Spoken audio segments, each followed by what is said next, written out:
Hi, Fit Guys. Today I thought we'd start talking about some of the exercises that we do in our classes. And I wanted to point out a couple of things that you might consider when you're doing some of the resistance training exercises. Today we're going to start with the bicep curl. And you would think that it's a pretty straightforward exercise, but there's actually a couple of things to think about when you're doing it so that you can get the best out of it that you can. First thing is posture. What I notice often when people come in to see me in the clinic is that they have quite a rounded posture. So I'm just going to demonstrate. What I see is folks come in and they are rounded in the upper back.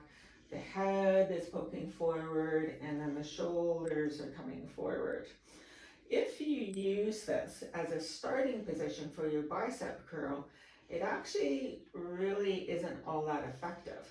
What you'll start to notice, particularly as you get into lifting heavier weights, is that more of the work is being done by the upper back and the neck than the bicep.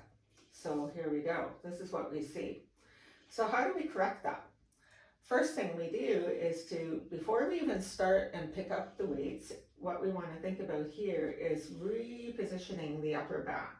So what that is just lifting the shoulders up and back, bringing the head back, tucking the chin in, and just literally plugging the shoulder blades into the trunk. So you feel a little bit of activation between those shoulder blade muscles. That's the first step. Second step is to think about the relative position of the arm. Oftentimes I will see people do their bicep curl and their elbows are behind their body.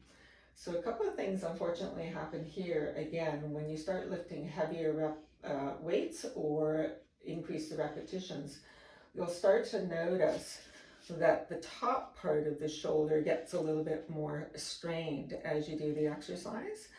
And the other thing you notice is you're actually not using your bicep very much. So I'll just compare here. I'll just put this down for a second to show you. If the elbow is behind the body, the reality is you actually you get some bicep, but you don't get as much as you would like in terms of the effort that you're putting into it. You'll actually feel more strain into the front of the shoulder.